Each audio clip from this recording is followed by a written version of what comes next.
Almost 7 years ago, South Carolina adopted a lottery.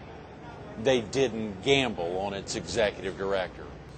Meet Ernie Passailaigue, coming up next on Carolina People.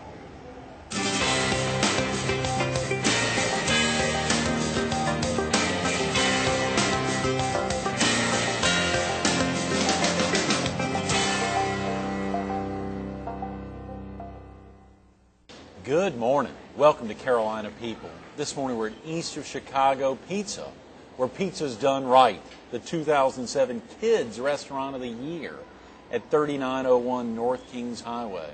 We're focused on tomorrow's big grand prize event, wrapping up the summer escape at the Market Common at the Beach Boogie and Barbecue Festival. And we're visiting with Ernie Passailaigue, the Executive Director of the South Carolina Education Lottery. Good morning, Ernie. Very good to be with you. Thanks so much for coming in. And, of course, it's on the eve of your big event tomorrow, all day long, but some special piece in the afternoon. Thanks again for the invitation. We love to come to the Grand Strand. Absolutely. It's part of an important part of the fabric of South Carolina. Right. And so this is a culmination of our big summer prize events. Right. It took place all around the state. And so tomorrow we'll be giving away to one lucky prize winner. Right. A F-150 pickup truck. Wow. 1 million airline miles. No. Yes. And the big cruise for 4. A cruise for 4. A Carnival cruise. Wow. Wow. And some other prizes Right. to audience participants. Sure. There'll be 5 finalists in this particular promotion. So the 2 at $1,000, Right. 2 at $3,000, and then the big grand prize winner. Exactly. Which is very exciting. And audience participation, so there's a reason for folks to show up at the Market Common tomorrow. Absolutely. Not to mention the great event you have. Right. We were very excited. We participated last year. Right. And it was a wonderful event. Oh, yeah. Well attended. And the Beach Boogie and Barbecue Festival. And, of course, to benefit the Omar Shrine. Yes. And there's a big event also tomorrow and even tonight benefiting the Citizens Against Spousal Abuse. So there's a lot of great recipients of getting the people out there to try some of the great barbecue. And I'm sure that's part of the reason the South Carolina Education Lottery teamed up with the Myrtle Beach Area Chamber of Commerce and the Shrine to really make it happen. It's just an all-American event. It is, yes. Yeah, it is. And the Market Common, such an easy location, the former Myrtle Beach Air Force Base for our viewers in the PD, even our viewers in southeastern North Carolina who want to come down and be a part of tomorrow's activities and the events tonight from 5 to 10 out there. There's a big concert tonight, a big concert tonight, wrapping up the Sun Fun Summer Concert Series, and, of course, all day tomorrow. We had Holly McMillan, the Director of Festivals, last Wednesday on the show, and she had highlighted literally 21 hours, 5 hours tonight, and a good 16 hours tomorrow of events going on until midnight. And, of course, this is probably one of the biggest components of that, the big grand prize. Will the F-150 be out there tomorrow? That I don't know. That's the question I don't know. That's right. It may be heading down here. Yeah, but it is available. Yeah.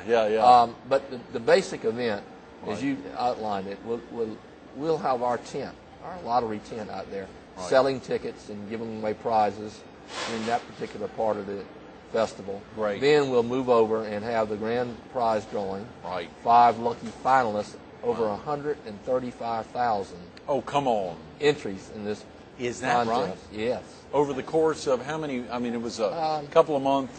We started back in May. It's a summer escape. Yeah. That is tremendous. Well, of course, it's great to wrap it up on the Strand. Is the Horry Georgetown component a big piece? Not exact figures necessarily, but do a lot of lottery sales come out of the Grand Strand? Yeah, actually, Horry is not only an important county in terms of lottery sales, in Georgetown for that matter. It's a border county. Right. When we still get a lot of cross-border traffic from North Carolina, is that right? Yeah. Which is surprising since they started their lottery in 2006. Still, 15% of our player base comes from North Carolina. Is that right? Yes. That is tremendous. That is tremendous. So Yeah. you're in all the border counties, Dillon, Marion, Exactly. even a little bit York, York, all sure. All up and down there, all the counties that go all the way around up into the even into the upstate, bordering up there in the Greenville, Spartanburg area. Yeah, Gaffney. But I can tell you one thing, they love to come to South Carolina and they love to come to Horry County in the Grand Strand. Right. And so this is just natural for them. And certainly if you're a beach music enthusiast, Sure. you love barbecue. Oh, yeah. Oh, come on. Beach Boogie and barbecue. Can't get any Listen to better. that. Real quick about yourself, Ernie. You're originally from the area. I am from Charleston. Right. I know the independent county of Horry very well. Republic I'm of sorry. Horry, that's right. I served in the state senate for 13 years. Yes. And I have some friends that are either former members of the legislature Sure. or current members of the Sure. legislature. So we keep in touch. Absolutely. Of course, Luke Rankin and Dick Elliott, Senator Ray Cleary, who joined Right. the Senate after you were. Fine addition. That's exactly right. He's been a great addition to the area. Of course, Yancey McGill even, I think, Yes. stretches into O'Ree a little bit. He was in my class. So Is that right? Yeah. Well, there's a lot going on up there in the state Senate. Of course, that ties in, the legislature really ties into a great degree on the mechanics of the South Carolina Education Lottery. Right. And we had some discussion beforehand, but you know, and I think a lot of the viewers know, that the lottery net profit is the decisions after we make a buck, Right. net a buck. Right. That goes to the legislature, and the legislature appropriates all the lottery net profits. And that typically takes place once a year during the budget process. Right. Okay. Annually. Yeah. Yes. That happens annually. Well, of course, a lot of time probably went into setting up the South Carolina Education Lottery. For viewers who may not be familiar with how it actually kicked off, share with them a little bit about the history of the South Carolina Education Lottery. And just real quick, before we get into that, if a viewer needs to get off to work now or get family off to school here on the Labor Day weekend, what's the best? Is there a good website to Yes. visit? Okay. Right. SCEducationLottery.com. Very easy. A lot of the information we're going to share with the viewers. Right. You can absolutely go to our website Okay. and click on the icons, and you'll be directed. I got to admit, there's some frequently asked questions there that I stole to try to prep for your interview today, so we'll get into some of those for viewers who may not have been to SCEducationLottery.com just yet, but just give viewers a sense of a little bit of the history before kicking off in January of '02. Great. Year 2000, there was a constitutional amendment, and that amendment set up the lottery, and that passed by a 54 to 46 vote. 2001, when I was still in the Senate, the legislature passed the enabling legislation, the statutes, the law which governs the activities of this agency. We are a state agency, and so we're governed by a lot of the laws of state government, like procurement and things like that. But anyway, I was hired as executive director August 7th of 2001. Okay. 5 months after that, we were selling lottery tickets. Wow. So I walked in the door. It was hardly a door to walk in, one room. We had no telephone. We had nothing, basically. We built out an organization fairly quickly. Right. We're running a world-class lottery now. We gross about $1 billion in sales every year. No way. Greg, if we were a publicly traded company, we would rank number 5 in South Carolina in terms of gross sales. So it's a big organization in terms of gross. Right.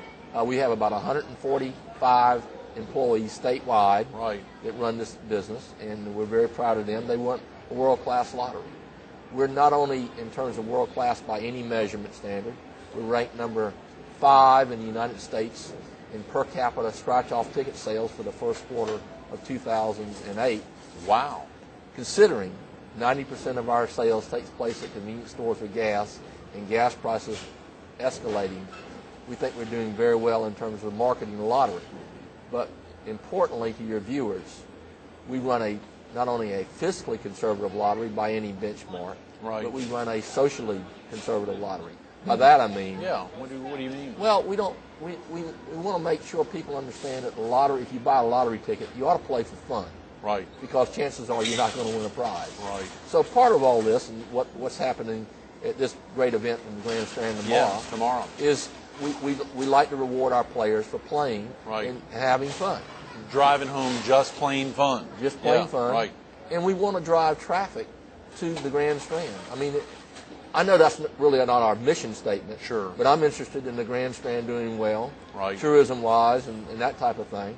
And so to the extent that we can use our 3,600 retailers all over the state to highlight what's going on tomorrow in Myrtle Beach, we want that to occur. And hopefully players, people from all over, not only South Carolina, but North Carolina and Georgia will come Right. and enjoy this wonderful event. That is tremendous. Do you all actually market to folks in Georgia or market to folks in North Carolina to come on over? And Absolutely. how do y'all go about, and what Well- are the principal ways of doing that? I'm sure you've got good partners and Yeah. good friends over in their area, and indirectly they end up if they're advertising in the Charlotte market or in our market, the Florence, Myrtle Beach, Lumberton, Laurinburg market, they're indirectly, I guess, not targeting, but getting folks out of an adjacent state. Well, we start off with great marketing partners, good media partners like yourself. Oh, yeah. Secondly, though, we have our retailer base, 3,600 retailers throughout the state. Right. And they they actually sell all the lottery tickets. We don't sell the tickets, the retailers do. So you can, most of them are convenience stores with gas, as I mentioned, but you can go to a Publix or a Buy Low or a Food Line or a Piggly Wiggly. Sure. Drugstores have them. Oh, yeah. Yes, and so, you know, there's the lottery retailers throughout the state, and all that information, point of sales materials and marketing materials, is all right there. Plus our media contacts, like yourself. Right. Get the word out, and we hope to have a grand event. We hope people have fun. Hopefully they win a prize. If they don't, all our net still goes to the school children in South Carolina. That is tremendous. That is tremendous. Are there lots of, I see, of course, a tremendous position there. You're currently serving as the 2007-2008 president of the North American Association of State and Provincial Lotteries. Right. So clearly there must be a few more than just North and South Carolina having state education lotteries, as well as the 2008-2009 chairman of the Powerball Group and vice president of the Multi-State Lottery Association. Some big titles there, but obviously it ties into the fact that South Carolina has done so well in its short 6.5, almost 7 years here. How many other states actually have state or education lotteries? Well, education lotteries, I can't tell you. Right. Most of the lotteries that were formed after Georgia, which was formed in 1992. Right. I think all of those have become education lotteries. Is that net right? Profit. Right. So that would be South Carolina, North Carolina, Oklahoma, Tennessee. But majority of states in the Union have lotteries of some sort, but their money might go to something else. To different things, yes. But I think there are 8 states left that do not have lotteries. Is that right? Yeah. Arkansas is on the ballot this year, and they'll probably adopt it if you go by the polls. And so the majority of states do have lotteries. That's fascinating. That's fascinating. I mentioned Powerball there. That may be something that I understand Powerball is possibly changing a little bit. It is, and you know, we're very excited about this.